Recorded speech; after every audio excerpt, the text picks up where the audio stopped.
दोस्तों हमारे इस वीडियो पे आज हम लोग टॉप 5 एक्सप्रेस वे जो बिहार में बनने वाला है उसका डिटेल जानकारी लेंगे।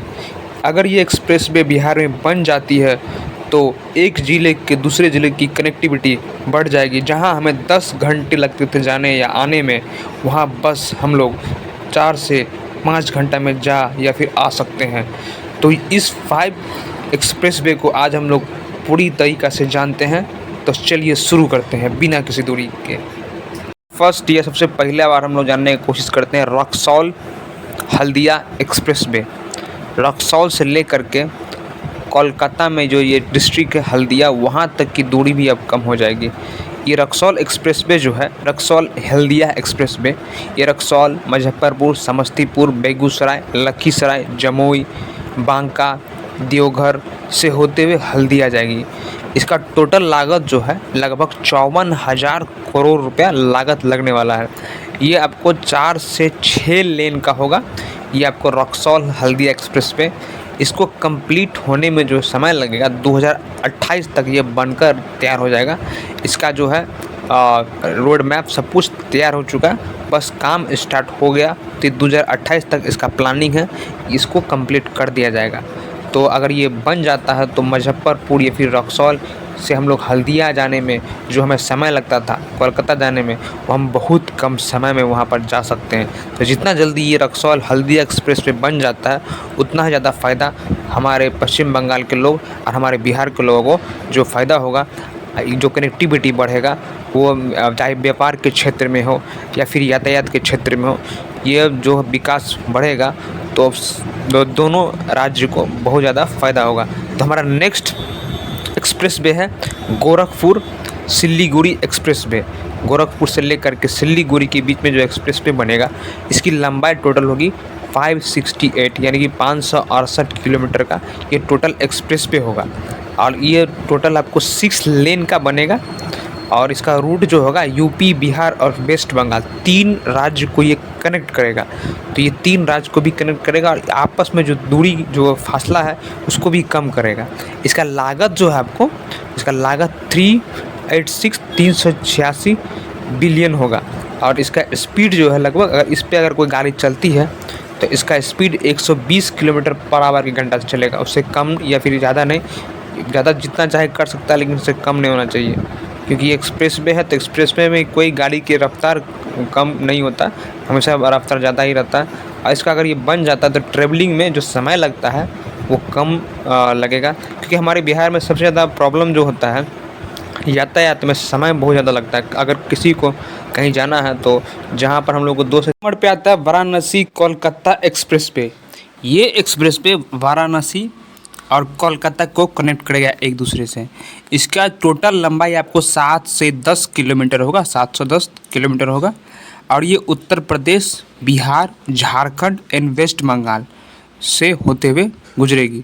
और आपको बिहार में बता दें कि इसमें बिहार में आपको गया, औरंगाबाद, सासाराम, कैमूर, इन सभी जिलों से होकर गुजरेगी। आप देखिए ये जो अगर मान लीजिए वाराणसी कोलकाता एक्सप्रेसवे है, इसका बनाने का मेन रीज़न है कि जो दूरी जो है कोलकाता और वाराणसी का, उसको कम किया जाए और जो समय लगता है वहाँ पर जाने में वो कम लग सके। अगर ये जितना जल्दी बन जाता तो बिहार वासियों को तो फ़ायदा होगा ही, साथ ही साथ यूपी और कोलकाता का बीच में जो व्यापारिक संबंध है वो भी बढ़ जाएगा और आने जाने में जो सुविधा है वो और भी अधिक हो जाएगा। तो ये जितना जल्दी बन जाए उतना ही ज़्यादा फ़ायदा होगा इन सभी राज्यों को। इसको आपको बता दें कि टोटल कॉस्ट यानी टोटल खर्चा जो है लगभग 35,000 करोड़ रुपया लागत इसमें लगने वाला है। अब हम लोग चलते हैं चौथा नंबर पे, हमारा है पटना रिंग रोड का निर्माण जो है अभी बस ज़मीन अधिग्रहण कर लिया गया है और इसका निर्माण आपको कुछ दिनों में दिखने लगेगा और काम चालू हो जाएगा। इसका डिस्टेंस जो है, दूरी टोटल आपको 140 किलोमीटर होगा और ये आपको 6 लेन का होगा। और इसमें खर्चा लगभग आप समझ लीजिए 4800 करोड़ का इसमें खर्चा पड़ेगा। और अगर ये रिंग रोड बनता है तो पटना में जो इतना जाम देखने को मिलता होगा आप लोगों को, तो वो जाम भी नहीं लगेगा। और ये बहुत ज़्यादा जो है अब पूरा पटना के आसपास के इलाकों में जो है एक ऐसा रिंग, मतलब रिंग आकार का बनाया जाएगा ताकि पटना में जो मेन, मान लीजिए साइड से ही कोई निकल सके। पटना मेन सिटी में जाने की कोई ज़रूरत नहीं है। अगर मान लीजिए पटना होकर गुजरना चाहते हैं तो इस रिंग रोड के माध्यम से आप बगल से ही निकल सकते हैं। आपको मेन पटना में जाने की कोई ज़रूरत नहीं। और हम लोग का लास्ट आता है आमस दरभंगा एक्सप्रेस वे, जिसका आप लोग जो है लगभग जानते ही होंगे। ये आपको बता दें कि ये जो दरभंगा आमस एक्सप्रेस वे लगभग आपको इसमें 5,000 करोड़ का लागत मतलब खर्चा हुआ है। और ये दरभंगा आमस एक्सप्रेस वे जो है आपको औरंगाबाद, गया, पटना, ये दरभंगा, ये सब ज़िलों को आपस में जोड़ेगी। तो अगर ये बन के तैयार होता है तो समझ लीजिए जो गया जाने में हम लोग को 12-13 घंटा लगता था, वो मात्र हम लोग 4 घंटा में जा सकते हैं। इसका तो आपको बता दिए हैं कि 2025 के अंत तक में ये बन जाएगा। अगर ये बन ही जाता है तो सही रहेगा और ट्रैवलिंग करने में हम लोग को बहुत ज़्यादा सुविधा होगा और व्यापार में भी बहुत ज़्यादा लाभ होगा। और जितना भी NH बनने से फिर एक्सप्रेस वे बनने से अगल बगल में बिजनेस भी शुरू कर सकता है लोग, रेस्टोरेंट हो, ढाबा हो, या फिर पेट्रोल पंप का निर्माण कर सकते हैं। तो इससे समझ लीजिए कि व्यापार में भी लाभ मिलेगा। तो आपको टॉप 5 एक्सप्रेस वे जो बिहार में बनने वाला है उसके बारे में बताए हैं। अगर ये टॉप 5 एक्सप्रेस वे जल्दी बन जाता है, इसका जितना भी है लगभग सब 2030 से पहले बनने का इसका एस्टिमेट रखा गया है। और ये जो लास्ट हम बताए हैं आपको दरभंगा आमस एक्सप्रेस वे, इसका इसी साल 2025 के अंत में ही बन जाएगा। इसका काम लगभग समझ लीजिए कि चालू हो चुका है और लगभग 30% काम इसका हम लोग खुद जा कर के देखे हुए हैं कि हो चुका है। तो जितना स्पीड से इसका काम चल रहा है, समय से पहले ये बन जाता तो सही रहेगा। तो हमारे वीडियो को लाइक करें अगर ये पसंद आए तो, और कमेंट भी बताएं कि आप लोग कहाँ से हैं और आप कौन सा एक्सप्रेस वे आपको कनेक्ट करता है, आपके ज़िला से होकर गुजरता है, वो भी बता सकते हैं।